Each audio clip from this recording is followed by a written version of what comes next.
everyone, I'm Hammi and welcome back to my channel. Today I'll be budgeting for the first half of May, that is from the 1st to the 15th of May. And the amount that I'm budgeting with is 43,300 rupees. I have two sources of income this time, that's from my salary and from my private practice.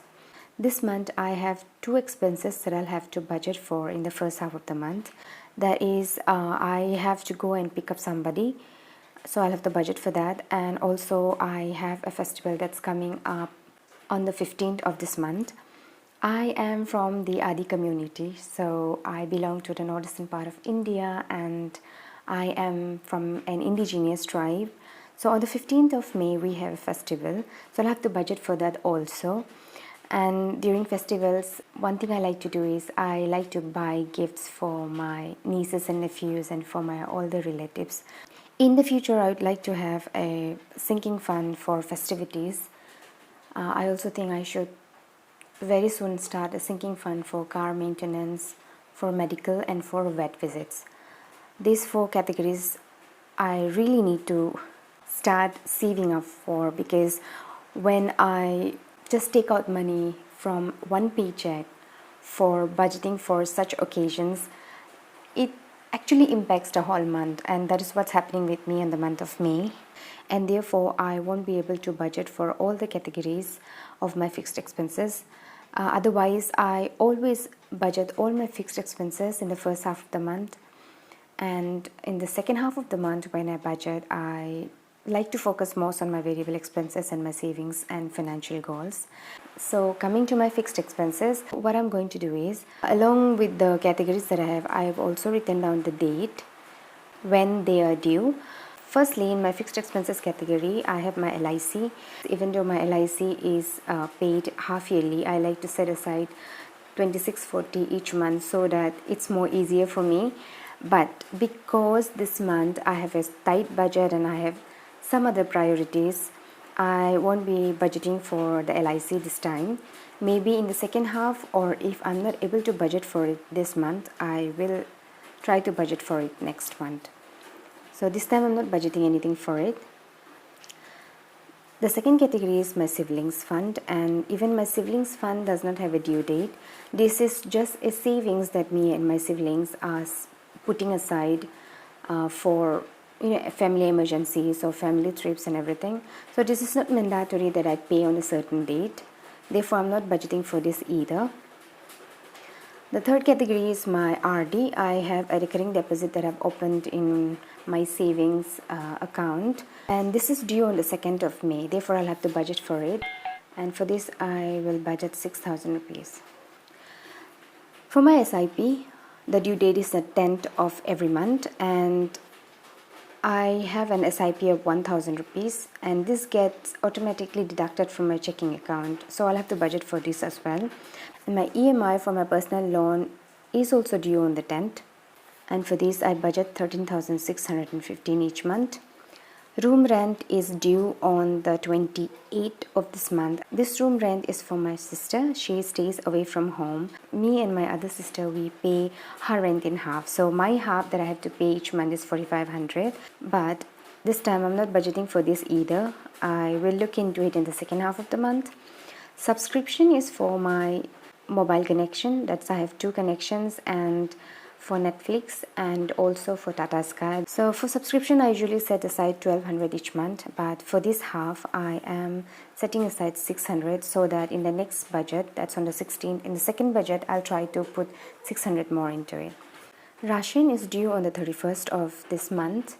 So what I basically do is, every month I budget 3,500 for ration, and then I keep that money aside in my savings account, and then at the end of the month I buy in bulk for the coming month. But since I have a tight budget, this time I'm not putting anything. And my Amazon Pay later is due on the 5th. I ordered some pens and some notebooks from Amazon, and the amount was 438. We have the festival Ator on the 15th, and I have decided to budget 4,000 rupees for this. This is basically for buying gifts for my nieces and nephews and for my older relatives. I'll try to stay on the budget. And travel is for the pickup that I spoke about, I have to bear the expenses of the pickup. Last time I went to drop this person and I spent around 12,000 rupees because I had to give the person some pocket money. I also had to fill petrol and there were some expenses on the road and everything. So I am budgeting 8,000 for this. And if this 8,000 is not enough and if some expenses come up unexpectedly, I will take out money from my savings to fund for that. So when we add all this up, it adds up to 33,653. 33,653 minus 43,300, we get the remaining balance of 29,353 rupees. So coming to my variable expenses, into food and groceries, I used to budget 2,000 for the first 15 days of the month and 2,000 for the second 15 days of the month.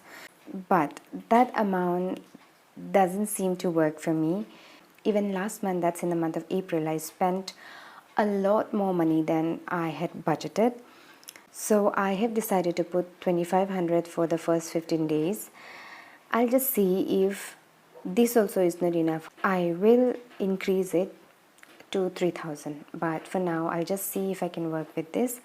Now in my petrol category, I usually put 3,500 each month, and this works really well for me because every month what I do is I fill up the tank, full tank, and my car, when I fill a full tank, it is about 2,800 or 2,900, and then I have a remaining balance of about 600 or 500 rupees, and that I keep it aside so that towards the end of the month, if I need to fill petrol again, I can use that money. So 3,500 works really good for me. Coming to my monthly expenses, this is my miscellaneous expenses. As you can see, I don't have any sinking funds for car maintenance or for medical, wardrobe, personal care and everything. So from my monthly expenses, I cover all those categories. So this half, I'm not being able to put much. But since I've decided to put 500 rupees into savings because I do not have much money, sorry, I'm writing 5,000, it's 500 rupees. The remaining amount that I have left in my budget is 3,147. So let's do the math here because I just jumped there and I came back here. I have my calculator here in the side. So 2,500 plus 3,500 plus 3,147 equals 9,147. So 9,147 minus, something's wrong. Sorry, I did some mistake. So 33,653 minus 43,300, I have a remaining balance of 9,647 rupees. So 9,647 minus 9,147, I have a remaining balance of 500 rupees. And so this 500 rupees is what I'm putting into my financial goals. Right now I'm working on my second financial goal, that is depositing 50,000 rupees into my savings. This half I do not have much to put, so I have decided to only set aside 500 into it because something is better than nothing. So since I have put 500 here, the remaining amount is equal to 0, so that is my zero-based budget.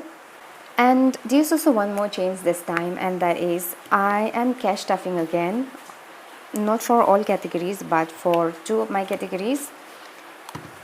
That is for my food and groceries and for my petrol. I used to do cash stuffing, and then last year in the month of October something changed and I didn't want to do cash stuffing anymore. I stopped making videos and I was still budgeting.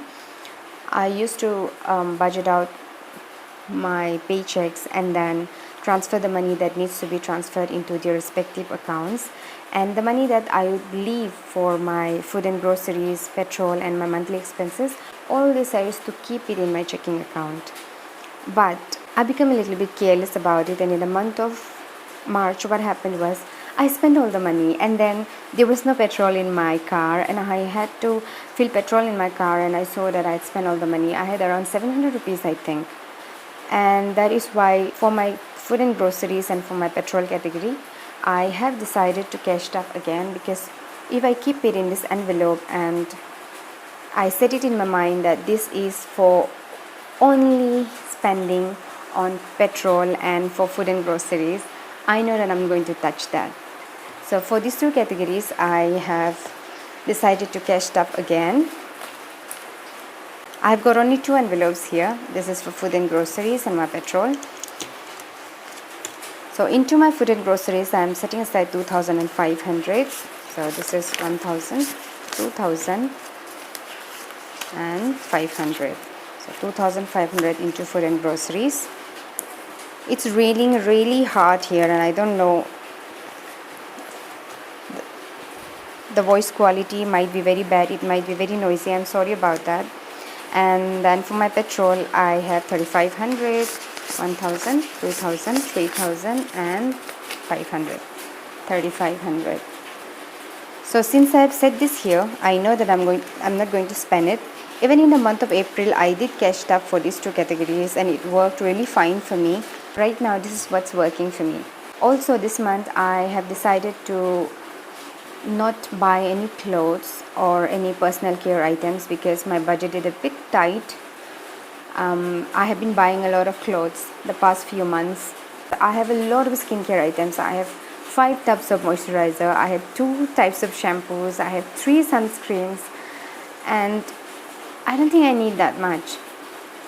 So whatever products that I have with me, I will use that for this month.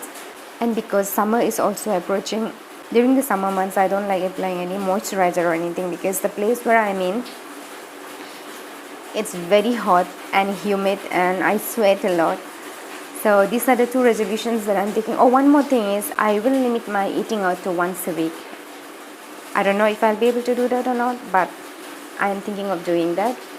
So this is my budget for the first half of May, and I hope to see you soon again.